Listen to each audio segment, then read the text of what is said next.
F tier. They're trash.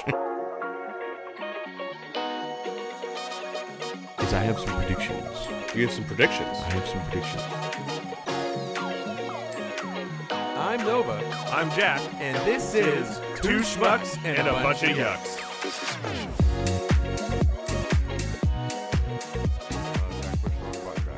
It's all over. Podcast is over, guys. Podcast It's done. over.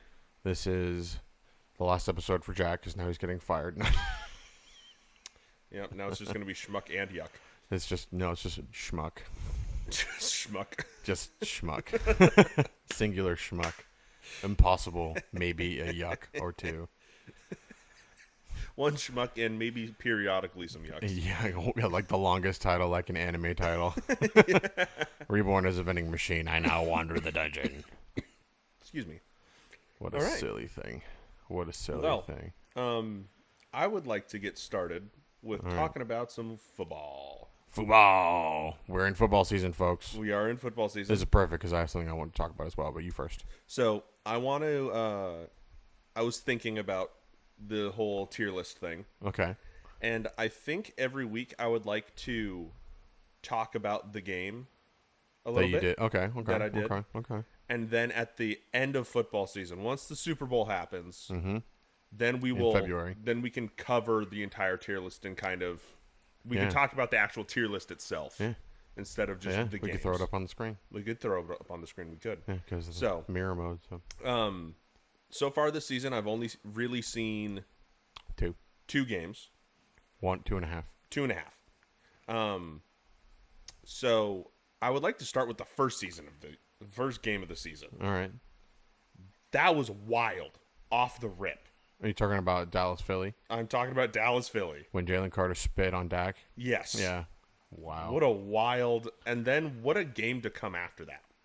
A high scoring game to come after that. Yeah. What are you talking about? That's Houston, Tennessee. That's Houston, Tampa Bay. Was it?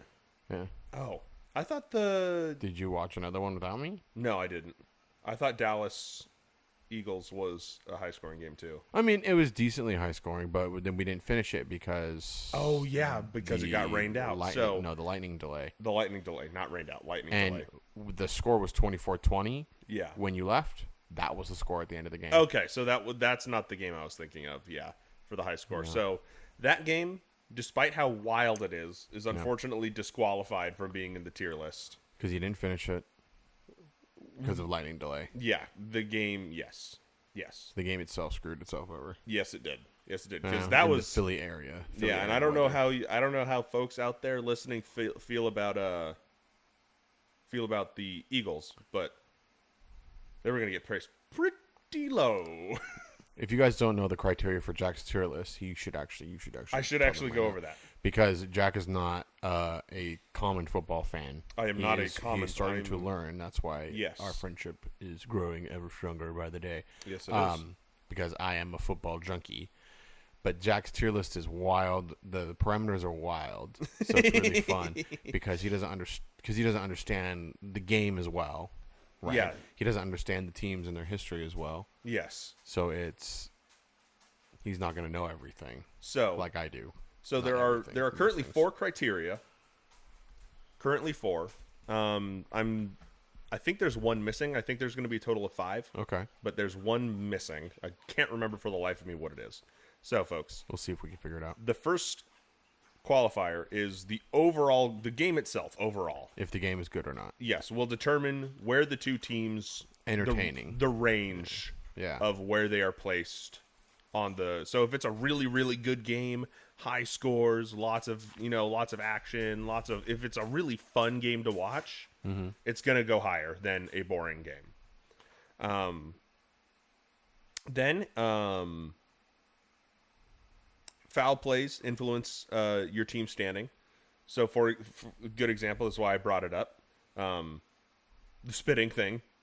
Yeah, getting ejected from the game right Getting away. ejected from the game in the first game of the season in it was the first couple minutes, wasn't it? Before the game even started. Yeah. That's going to put you lower. Conversely, a good showing of sportsmanship will get you a little higher too. The overall team vibe / uniform will contribute to where you're placed. Some uniforms are lame. Some uniforms are Some cool. uniforms are lame. Some uniforms are Some cool. are just Some are just eh. That's also eye of the beholder, but yes. And then oh, okay. So how fun the game is actually its own criteria. so like the game.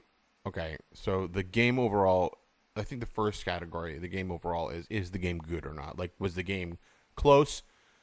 Was there stuff happening? Was it a blowout? Or was it a blowout? Yeah. The last one is like, even if it was a blowout, was it fun to watch? Yeah, was there like, a lot of cool stuff if happening? there was a blowout, but there's picks left, right, and center. Yeah, or there's like crazy cool touchdowns happening. Crazy cool touchdowns happening. Cool plays happening.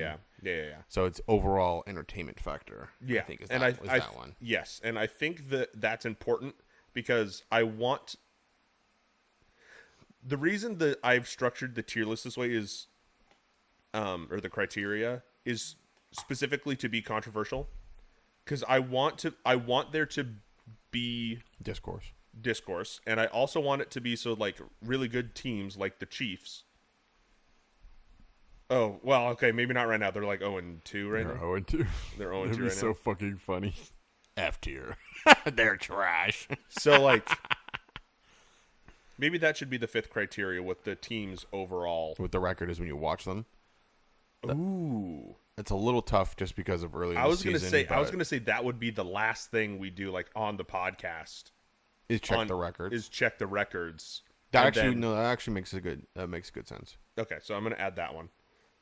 At end of the season. Then season record. Will the Super Bowl winner impact your... Yes. Okay, well, what if you've seen them already? Well, hopefully. Because there's a high likelihood of that. There's almost a 100% chance of that happening. Yeah, hopefully. The goal is to see all 32 teams play at least once. Yes.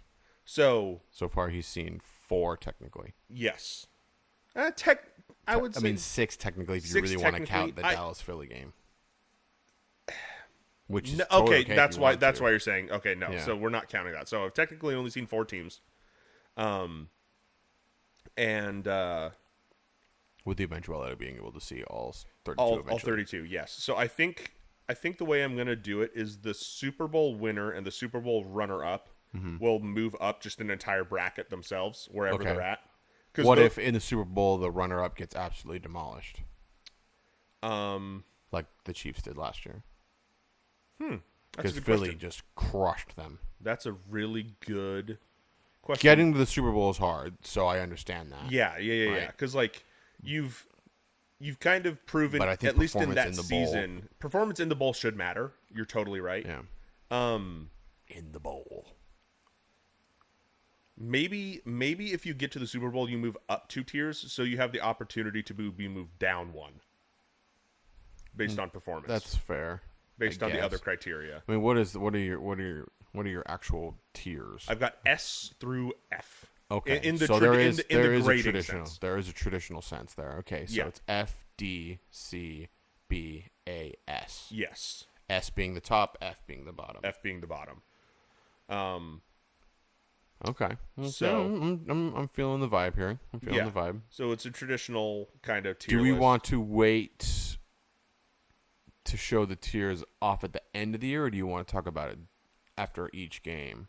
I want to talk about it each game and then go a little bit more in depth at the end of the year. At the end of the year. Okay. Just briefly, just as part of like the recap of being like, hey, this is the game we watched this week, or that I watched this week. Yep. So what happened that intrigued you, that you remember, that your overall feel of the game? Overall feel of the game, yes.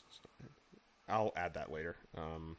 So I would like to talk about briefly, because we missed a couple weeks. Welcome back, everybody. Yes, hopefully we're getting back in the swing of things. I wanted to let Nova enjoy his vacation. It was wonderful. Mostly wonderful. Family complications. Yeah. Everyone's fine, but yeah. Moving sucks. One of the things, yes. Yeah. Yes. No, I know the other thing. Family complications, and we will leave it at that. We'll leave it at that. So no one's hurt, by the way. Yeah. We're all healthy. Which is good to hear. So Well, someone would be hurt if someone was hurt. You know what I'm saying? Yeah. You know what I'm saying? I know what you're saying. I know exactly what you're saying. Oh boy. So, let's briefly talk about the Buccaneers versus Texans. the Texans. That was last week. That was last week. Well, actually, technically Monday.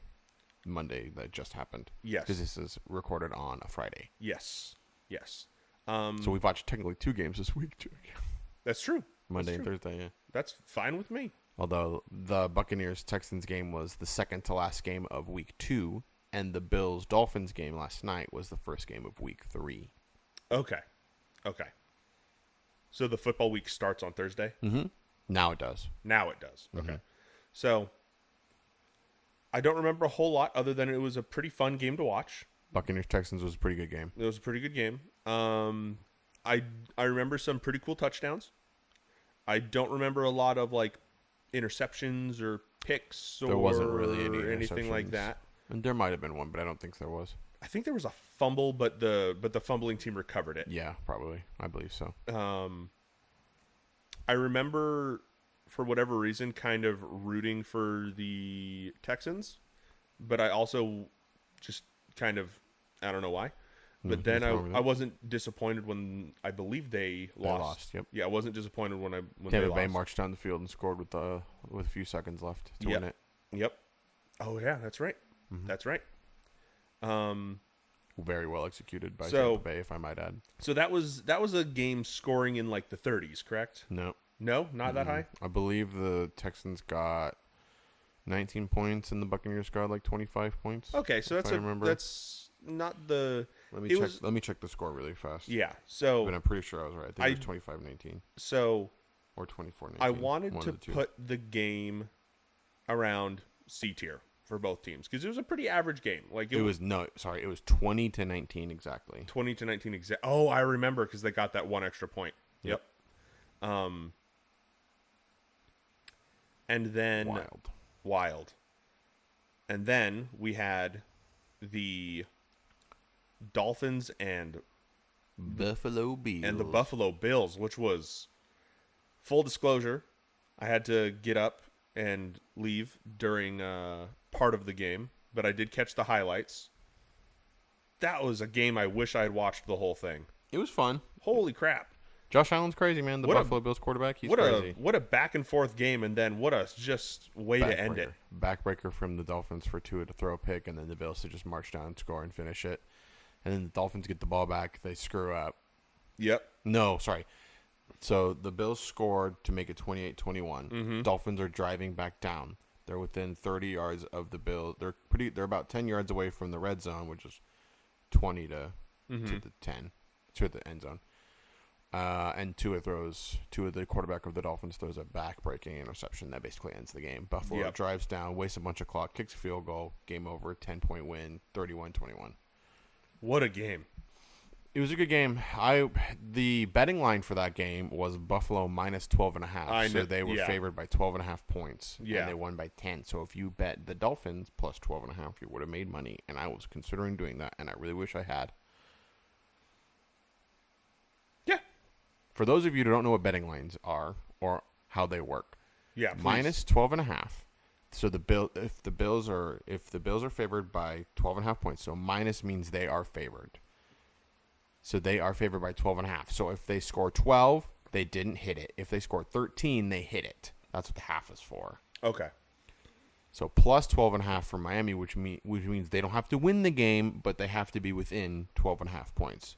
So they only lost by 10, which means they're under 12.5, obviously. So Miami would have covered. That's covering the spread. That's the spread. Okay.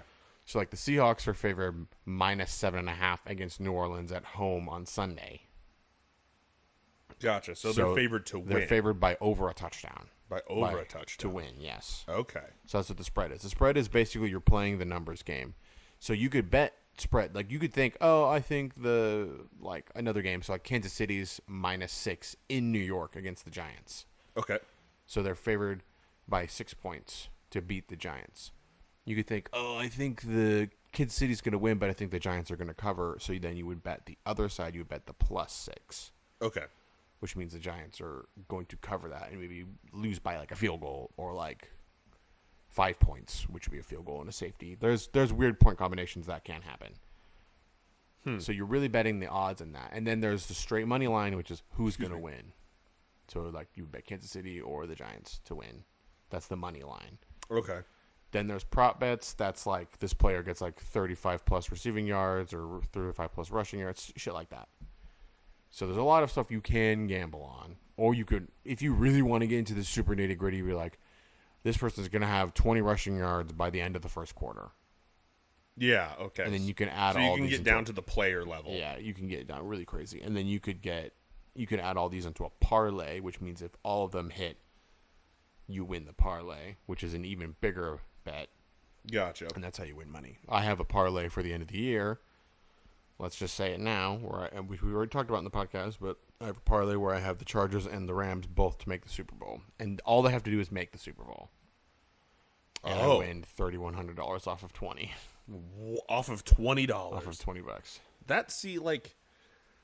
Now, is it likely? No, that's why the odds are crazy. But it was $20. Also, just saying, we're at week 3 right now, but through week 2, the Chargers and the Rams are both 2-0. Yep. There's a chance. There's a chance. As long as they stay healthy and play as well as they have been playing, there's a chance. Yeah. And your boy's going to freak out. Yep. Yeah. Yeah. Bills Dolphins is a good game, though. It was a Mostly. fun game. Yes. That last pick, dude. Yeah, it's rough. It's rough. Tua didn't even see the guy. It was just a dumb pick. It was, yeah. It's just Tua screwing up. Mm-hmm. Yeah, typical. Typical. Unfortunately for the Dolphins, it's been typical lately because they kind of have sucked. Yeah, they went into the game 0-2. Now they're 0-3. Yep. Pretty wild. Pretty wild. All right, Jack, get ready to pontificate about Halo for a minute. Okay, it's Halo 2 time, folks. So, where we pick up is at the beginning, obviously. So, Halo 2 starts off with the Master Chief has made it back to Earth with the remaining survivors of the battle for the first Halo ring, which is in the first Halo game. So, we pick up on, I believe, Cairo Station, named after the city of Cairo, and very quickly things go awry because, oh no, the Covenant, the big bad group of aliens, has found Earth, which has been hidden from them for quite some time. So they're here to attack Earth. So, what does that mean for our protagonist, Master Chief? Well, first it means they have to defend Cairo Station, which is an orbital defense platform.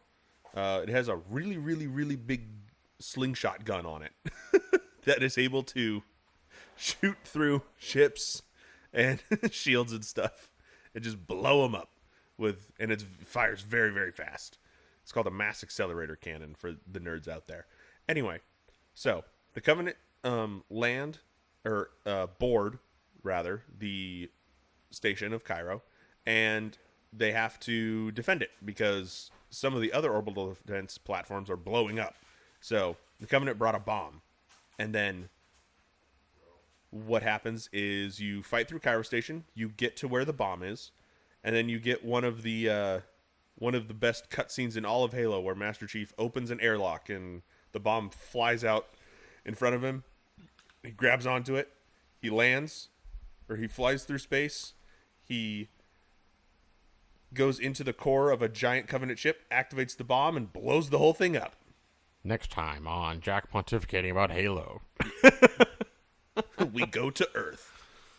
It's that's how I'm glad, that you get to do that when I have to take care of the dogs. I am too. It's a fun little segment. Yeah, for it's me. a little segue, Yeah. Anyways, sorry to do that to you folks, but that's okay. You'll have fun with Jack doing that. I wanted to get a couple things taken care of with football before we move on. Yes, please, by all means. So, it's your boy. I'm a football junkie. Seahawks looked really good. They beat the Steelers. Oh, good. Are the Steelers as good as people thought they could be? They should be better. They have 5 first-round picks on defense that are highly paid, that are probably mostly all Hall of Famers. Not all of them, but most of them will be. Really? TJ Watt should be. Cameron Hayward should be. Jalen Ramsey should be. But they played not so great because we beat them. TJ, brother of JJ? TJ, brother of JJ. Okay. TJ is good. And TJ is very good. TJ, JJ, and then their other brother, Derek. Quite I just literally. remembered the... Sorry, go ahead. So it was really awesome. We won 31-17. Aaron Rodgers. Ooh. Aaron Rodgers for the Steelers now. He got absolutely walloped. We made him look like crap. Maybe he is crap. I don't know. But he played really well against the Jets, but not against us. Then again, we're a way better team than the Jets, and that's not even debatable. Run game looked pretty good. That was really nice to see that. Darnold looked pretty good. That's our quarterback. He had a couple of dummy plays, but then otherwise he was pretty accurate and on it, and I really liked watching him play. Our defense is crazy. Yeah, so the Seahawks were good. Good. But what I Always good to hear. really wanted to discuss Mm-hmm. is I have some predictions. You have some predictions. I have some predictions. Okay, let's hear them. So, I wanted to get this off. I wanted to get this on the air. Not off. On the air. Mm-hmm. I wanted to get this recorded before any of them happen. Okay. The NFL trade deadline Yeah. is week 9, I believe. Okay. So 6 weeks from this week. Okay. 6 weeks. Usually teams that suck, that have players that they want to offload, and then teams that are good but are kind of on the precipice or are just good, want to add specific players to make their team better before the end of the year so they can maybe make a good playoff run. Yeah. A lot of the times it'll be players that their contract up or their contract's about to be up. So, and the team's like, I'm not going to pay you because we suck. Or they're getting a little older, or that team or they're disgruntled with the team. Sure. So there are a number of factors. There are 3 players that I have been thinking about. Okay. And I will explain each one of them as quickly as I can. Number 1, Travis Etienne, the running back from the Jaguars. They drafted a guy named Bashal Tutin this year that they really liked. Okay. The only thing that gives me trepidation about this one is they actually just traded a running back not too long ago to the Eagles to back up Saquon. Okay. So that's the only thing that would kind of like give me pause. But I think Etienne's contract is either up next year or this year. Okay. I don't think they have re-signed him. And I don't think the Jaguars are going to be that good. Okay. So I think eventually what's going to happen is he's going to get traded. So Etienne would get traded so they could recoup some draft picks. That's what most of these players would go for is draft picks. Okay. Right? Yep. I'm thinking Etienne from the Jaguars goes to the Chiefs. Really? Because the running backs suck. Okay. Or they don't suck. They're just not that good. They can be okay. And Kansas City cannot run the ball. Really? Etienne, they suck at running the ball right now. And I think Etienne is really talented, and I think he would work really well in that system. I think he could run the ball pretty well, and he could also catch passes out of the backfield for Mahomes really well. Okay. So I think that's my first prediction is Travis Etienne getting traded from the Jaguars to the Chiefs. Okay. My second prediction is a player from the New York Giants. Okay. So they drafted a guy named Abdul Carter this year. Okay. Who was an edge rusher. Okay. Very, very talented edge rusher. So they just drafted him. And they signed a guy after they traded for him named Brian Burns. Mm-hmm. And they signed him to a big, fat contract. Okay. Last year, I believe. Either last year or the year before. I'm pretty sure it was last year. And they signed him to a big extension. And then they have another guy that they drafted a few years ago named Kayvon Thibodeau. Okay. Thibodeau, however you pronounce it. Whose contract is either up this year or next year, but because he's a first-round player. So, okay, really fast. When you get drafted into the NFL, you get a 4-year contract base. If you're in the first round, you get something called the 5th-year option, which the team can say, we want to keep you for that 5th year for sure. Boom, sign the 5th-year option. They keep the player. Gotcha. They can also then say, no, I'm not going to pay you. And the 5th-year option is usually a decent chunk of money.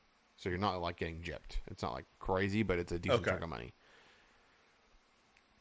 So only for a first rounder though. Second, all the way down to undrafted, you get no 5th-year option. You just have to sign them.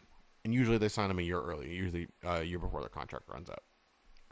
So Thibodeau is either at his first-year option, or I'm pretty sure he is at his first-year option. So I think it's this year. And I think the Giants are definitely going to suck.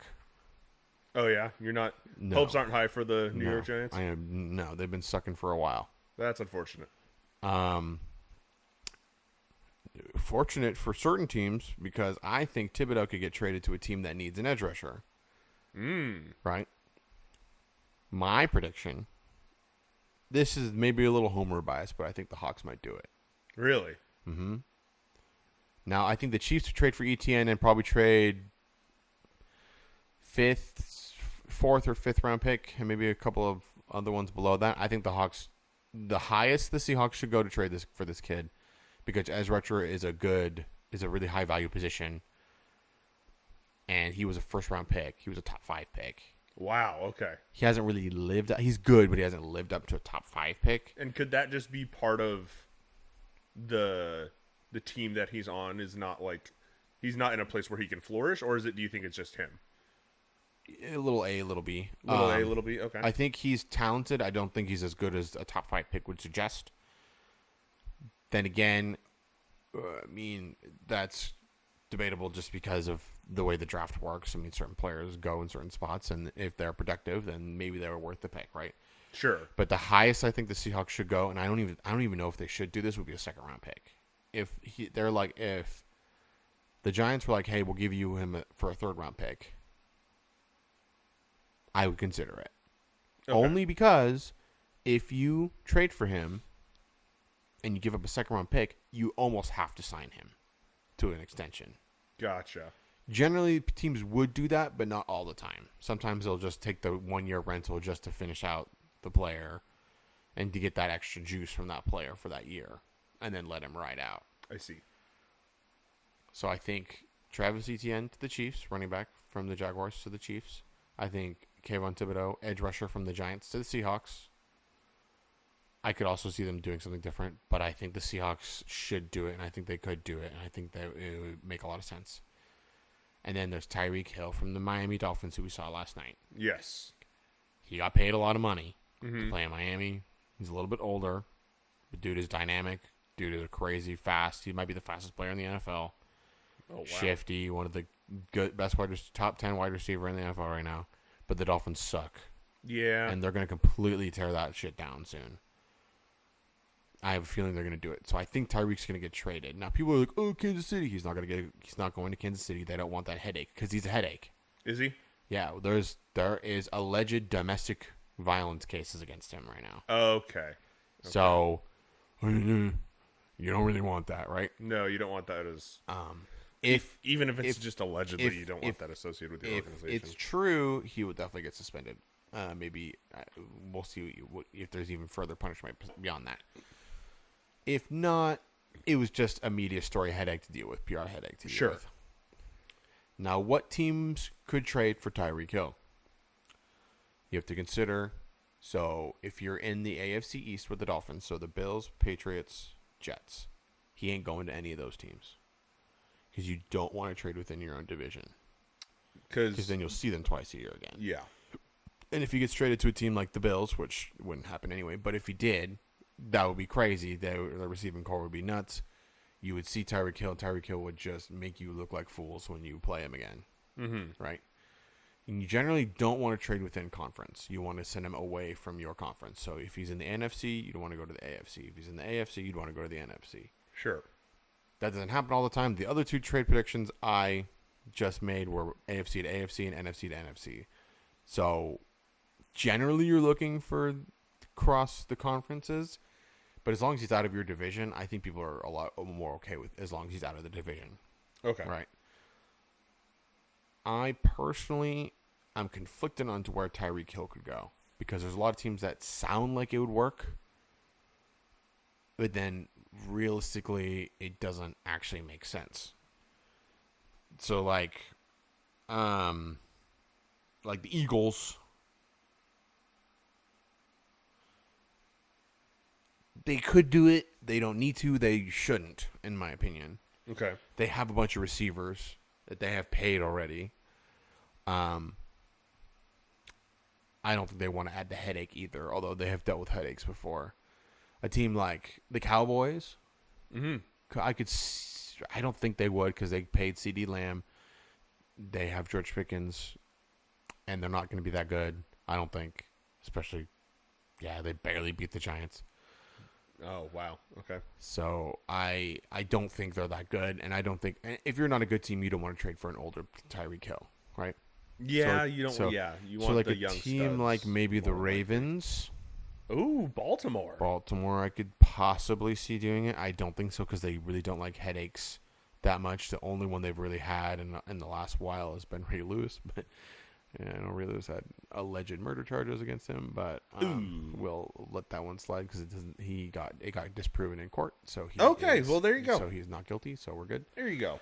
According to the courts, and Ray Lewis is, from all accounts that I have read and watched, he's a pretty stand-up individual. So I don't think that was true. I think it was just maybe possible he was involved in a certain thing, but this is all alleged. The courts, I'm pretty sure the court cases went through. I don't even actually think he went to court, if I recall. I'd have to look that up. I think it was all just maybe slanderous things. I don't know. I'm not 100% on that. We're not making any claims here. Yeah, there's zero claims. Ray Lewis seems to be a pretty cool guy. That's the claim we're making. He seems That to be is a pretty the claim. cool guy. That is the claim. I will stamp my claim right there. Seems to be a pretty cool guy. Okay. So I could see Baltimore maybe doing it. Another team I just thought about, which would be crazy, which would make me look really good, is going to the Chargers. Oh yeah, My Super Bowl team, one of my two Super Bowl teams. Mm-hmm. They could use him. It would be crazy. I just don't think Jim Harbaugh, their head coach, would go for it because Tyreek is a headache. And he costs a lot of money because his contract is big. Yeah. He got paid decently well. So there's a possibility Tyreek just doesn't even get traded. I think he will. One way or the other. I'm just struggling to figure out a good team that would fit, right? So there's a lot of different teams that you could think. Like Green Bay is someone brought up Green Bay to me the other day. I'm like, no, because they just traded for Micah Parsons and they traded a lot of capital for him, and they really like their young receiving core, and they don't really like that. Green Bay really doesn't like headache players. Okay. So like they wouldn't really consider it. The Lions don't need him, and that I don't think they would do it. The Bears are not going to be very good. The Vikings don't need him. Sorry. The Bears. The Vikings are not going to need him. Seahawks, we don't want that. We don't need to trade for that. The Cardinals, I could see doing it, which would suck. Arizona, right? I could see Arizona doing it. I don't think San Fran would, and I definitely don't think LA would. The Rams. So there's some Washington, maybe. That's another one. That's a good one. I didn't even think about that. The Commanders, the Commies. The Commies. Maybe, I don't know. This is the problem with Tyreek is I don't know where he could go, but I think he's gonna go. So if I had to stamp it, if you're like, I'm forcing the opinion out of you. Here's the craziest one. Here's the craziest one. The crazy. If the Steelers are really thinking they need to go for it. They could trade for Tyreek. Okay. DK and Tyreek would be crazy. It would be a very fast receiver room. I don't think, and Mike Tomlin has dealt with headaches before. Maybe the Steelers. Maybe the Steelers. I'll stamp the desperate Pittsburgh Steelers. Okay. As the destination for Tyreek Hill. Okay. You heard it here first, folks. ETN to the Chiefs, Thibodeau to the Seahawks, Tyreek Hill to the Steelers. None of them are going to happen, but if they do, you heard it here first. You heard it here first. Wow. All right. Thanks for coming to my TED Talk. Yeah, dude. I love it. This is the crap I get into for being such a junkie. Yeah. As I do all this reading and thinking. It's fun. I need something to get into like that again. I guess right now it's kind of 40K, but there's only so much you can do with 40K right now. There is only so much you can do with 40K. Until Total War 40K comes out. Oh my gosh. Please, oh, it's guaranteed. Please, J-Man. Oh, it's guaranteed. It is it? Oh, it's guaranteed. Oh, okay. We just don't know when. Just don't know when? Okay. Probably within the next couple of years. Oh, yeah. Because the cycle for Warhammer 3 is it's probably got like 2 years left. and they've been developing the next game. They haven't had a new game in a while. It'll probably be a historical game first, then they'll also develop 40K. Because they tend to do. Well, I mean, yes and no, but yeah. Yeah, I could potentially see them breaking the cycle just because 40K is becoming it'd be massive. It would be a huge IP drop. They made Total War the fantasy. They made a crap ton of money off of. Yeah, think about how good 40K would do, and 40K is just an infinitely more popular product. Yes, yeah, and it's becoming more mainstream too. Well, mainstream in but from the gaming circles. From what I've read, it's basically guaranteed. Like they're definitely going to do it. They're designing a new engine for it. Oh, because they're not going to use this one. Okay, because it wouldn't really make that much sense. Yeah. And then what they could do off of this is that a World War I game, from what I also read. A World War I Total War Great War would be great. It would be really interesting. I'd play the hell out of that. And I mean, they have games that are okay. Empire Total War and Napoleon Total War are pike and shot. So like there's musket lines and cannons. Yep. And ships with cannons. It's pretty cool. Yeah. And then there's Shogun 2 Total War Fall of the Samurai. Mm-hmm. So Empire Total War starts in 1700. Napoleon Total War obviously starts right at the beginning of Napoleon's conquest, which is late 1700s. Right? Sure. Fall of the Samurai starts, I believe, in like the It's in the 1800s for sure. Or 1870s, something like that. Yeah. So you've got breech-loaded rifles, so they fire faster. You get ironclad ships. Mm-hmm. You get Gatling guns. Yeah, the old crank Gatling guns. Old crank Gatling guns. So it's one of my favorite deals. That's probably the best Total War DLC that's ever been made. That wasn't a Warhammer DLC. Yeah. Because there's like a whole brand new game basically. So I could easily see them doing a more firearm focused Total War. Yeah. Like World War One. Like the Great War. Yeah. 40K they can do a lot of the same shit with. It would be more squad based in a way, but they would still make it grander. I'm speculation on a Total War 40K would be wild because I just don't know exactly how they would do it. I have some ideas if you want to hear them. I mean, I'm all ears. Okay, so the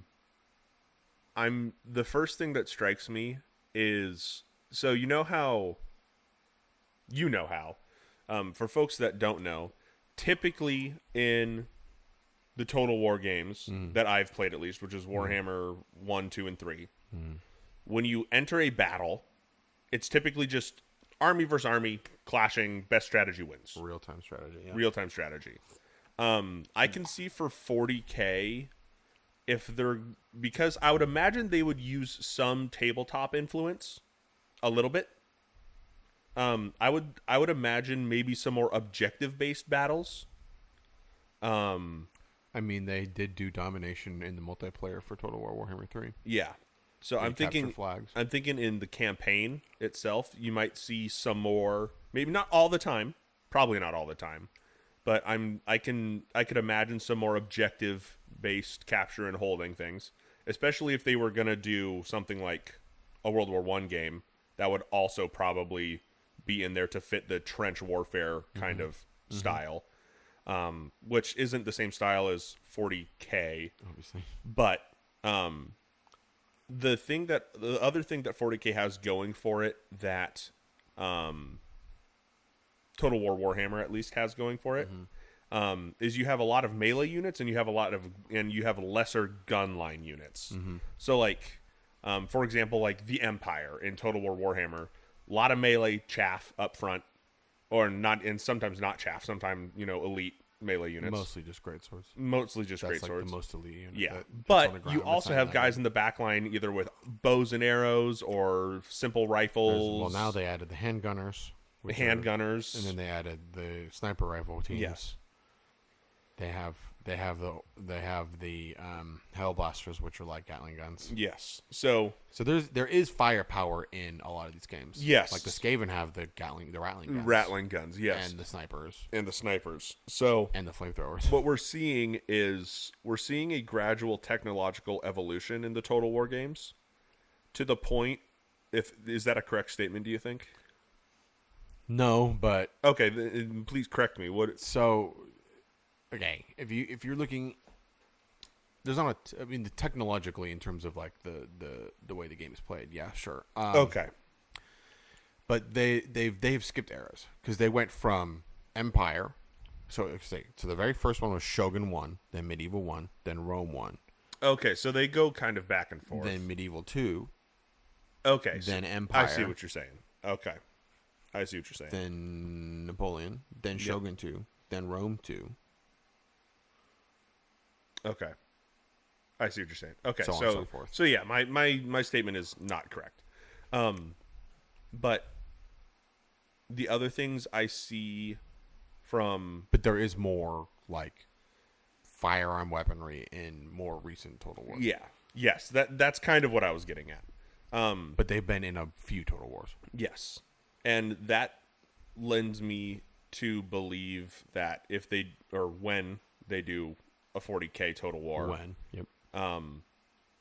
You'll see that sort of thing. You'll see gun line units and melee units together. Well, that would make sense because that's kind of what 40K does have, right? Yes, it's what 40K has, and I don't know how that's going to work factionally. That's the interesting thing to me is I don't know how they're going to do the faction splits. Yeah. If they're going to have like what I really think is they're not going to have they're going to have like factions, quote unquote, but the big, in Total War Warhammer now, you play as a legendary lord and you play as their style of faction. Yes, you do. So like, and there's different play styles within each race. Yes. So like, some of the mechanics are the same, but not all. Right. Mm-hmm. So if you play the Lizardmen and you play as Mazda Mundi, one of the base 2 legendary lords, it's a pretty straightforward. Do the Lizardmen, like conquer territories, get your spawns, do your thing, eat people, lizards. Yeah. But you have a generalized base. You capture a city and you build from the city. Or you could play as Nakai the Wanderer, who is like a giant Kroxigor. Mm-hmm. But he's a horde, so he doesn't settle. So he goes from like place to place, and you use another. You have like a proxy vassal faction that gets the cities for you, but you run around as a horde and you build your horde, right? Mm-hmm. So there's different playstyles in each. Oh, you know what oh my gosh. Right. Okay, right. so something like that. I think they would play as specific legendary lords and what they would. I think that's still correct, and I want to jump back to that. You know what? I'm going to jump back to that in just a second because I have some ideas on how they're going to do that. But really quick, I just had like an epiphany almost. Brain blast. A brain blast. Brain blast. Brain blast. Quick zoom what in on they Jack's ear. what they could do. So initially, I was thinking. So in Total War, there's a region. Yep. And so like for Shogun, it's Japan. Yep. And then for things like Warhammer 3, there's a large map that's essentially the entire planet. The Immortal Empires is basically the entire planet. Not all of it, but 90% of it. So I was thinking for Warhammer, because it's on a grander scale. 40K, sorry, thank you. For 40K, it's on a grander scale. It's a galactic scale. I was thinking that they would do a galaxy map. I think they'll do separate maps. I just had a thought, though. They could fall in line with something like Warhammer 3 on a planet, and they could do something like Armageddon, or which is a planet that has a lot of factions on it at one time. So you've got like orcs, you've got chaos, you've got humans. So play as like a base. Okay, so I like that idea, and I think that is a very high possibility. Not a high, but a possibility. I think what they can do the galaxy on a scale, because, and this is where my experience with Total War comes in, they had a game called Empire, which you've never played, which is fine because it's back in the day. They had different theaters of war, so they had different separate maps that would all interconnect. Oh, okay. So I think what they could do is, for instance, let's say you're playing as the Imperium and you spawn on Terra, right? Yeah. But there's another planet not too far away from you. I don't know in total lore. Let's just pick Armageddon because it's a big planet in there. Armageddon, that's close to you. I think you could. They on Terra, they would have they would be like a map on Terra. Mm-hmm. Be a few minor factions plus you. Yeah. Or a major faction if they want to spawn someone on there. But then you could click a button, leave Terra with an army, warp over to Armageddon, and then land the army on that map specifically. Yeah. Right? Yeah. I see what you're saying. Terra's probably not the best example then, but yeah, I know what you're talking about. In that regard. I get what you're saying. I could see them doing that. I could also see them... this is interesting. This is where it's going to be interesting. I don't know what they would do. Or they can make the map. It's a big map, but the map is the galaxy, like all of the galaxy, and then the planets or regions. Yes, that's what I was initially thinking. That's like the star systems too, would be regions. Yeah. Because, and I'm kind of leaning more towards that way because I think it would be easier to fit all of the different factions into a map like that than it would be to be like.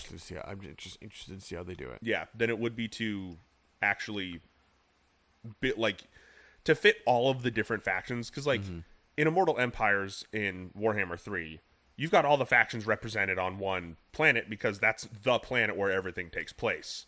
Technically, Chaos is from the Chaos Realms, but is from the Warp, but from the Warp. But yeah. But they come to the mortal plane. They come to the mortal plane. So I'm really excited to see what they do. There's a lot they could do. I don't think I could be disappointed by the map. Whatever the map is. I think if it's bare bones, I think I could be kind of disappointed. If it's really bare bones, the problem is, and I really like Creative Assembly, and they've been doing really well since the fiasco of a couple years ago with Shadows of Change, one of the DLCs. It was an absolute disaster until they fixed it. And they still need to do more for Kislev, Cathay, and Zinch. The problem that I have had with Creative Assembly is when Warhammer 3 launched, it was not as good as it should have been. It really wasn't as good as it should have been. And they improved it gradually and slowly. Because when you played Warhammer 3 initially, Immortal Empires wasn't a thing. And because you played this really crappy Realm of Chaos campaign, it just wasn't as good. All right, folks. Give me 3 minutes, Jack. Halo 2 story, Pontificate, continue. Resume. Go. Where we left off this episode was Master Chief just blew up a ship by flying through space. And then you get the iconic line from Gunnery Sergeant Johnson, which is, hey, for a brick, he flew pretty good. Because he lands back on a human ship. And then they go to Earth. This is our first time in the Halo games even seeing Earth / setting foot on it. So that's pretty cool. So we land in the city of New Mombasa, which is in Africa. For those of you who don't know where Mombasa is, it's New Mombasa. There's a space elevator there, which is kind of like why it's being heavily defended. So we cut to Earth. And our transport ship, which is called a Pelican, gets shot down by a Covenant, not necessarily super weapon, like a walker. So for you Star Wars people, think something like an ATTE, but more like insectoid. It's called a Scarab.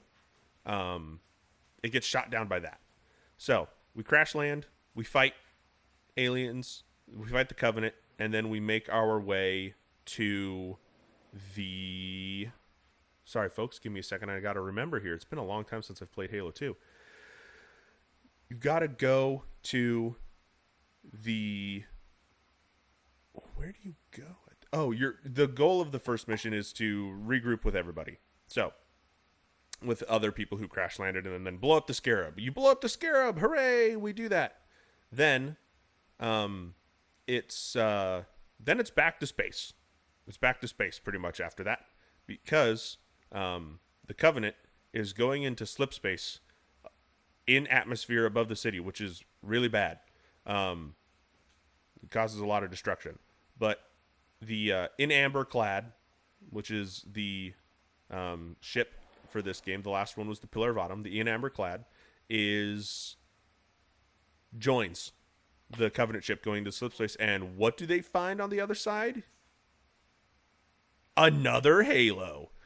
This is where we find out that the Halo rings are a system of super weapons, not just a singular one, designed for the sole purpose, if you remember, for wiping out all sentient life in the galaxy so that the flood cannot be fed anymore.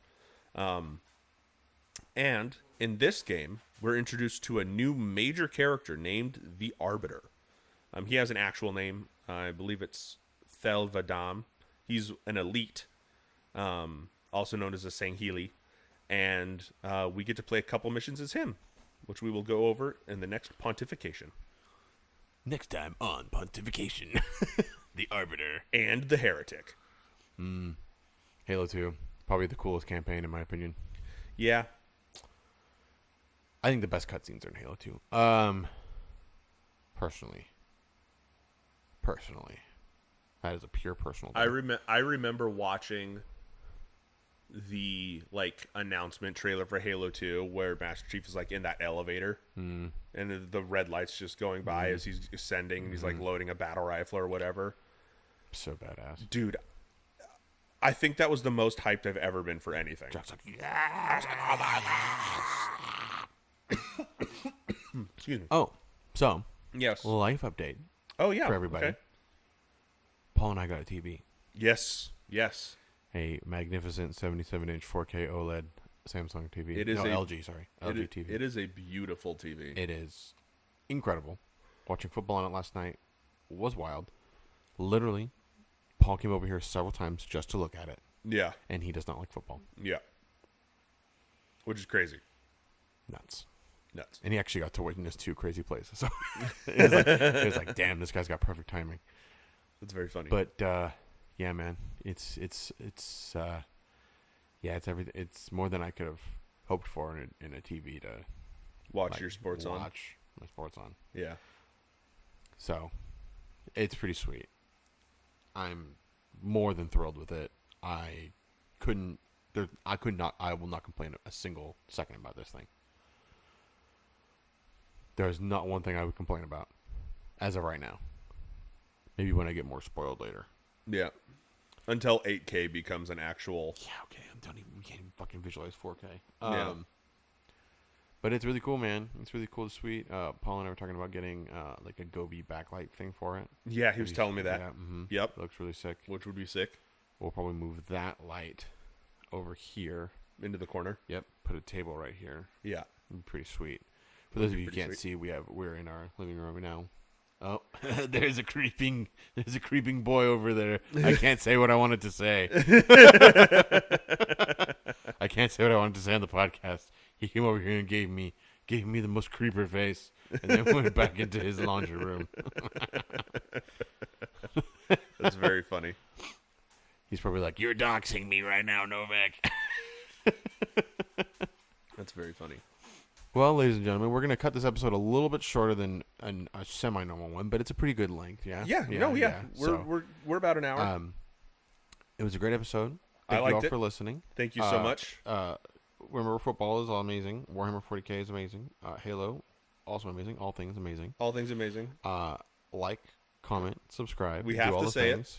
I know. No one likes saying that shit. But it's... Some people do because they're grifters, but we're not trying to be grifters. Yeah, we're not trying to be grifters. We're actually just trying to make it. We're just trying to make it. Come on, guys. If we make it, and I don't have to go to normal work anymore, that would be amazing. Dude, it would be the best. It would be incredible. Well, once again, thank you all for listening. Thank you so much, everybody.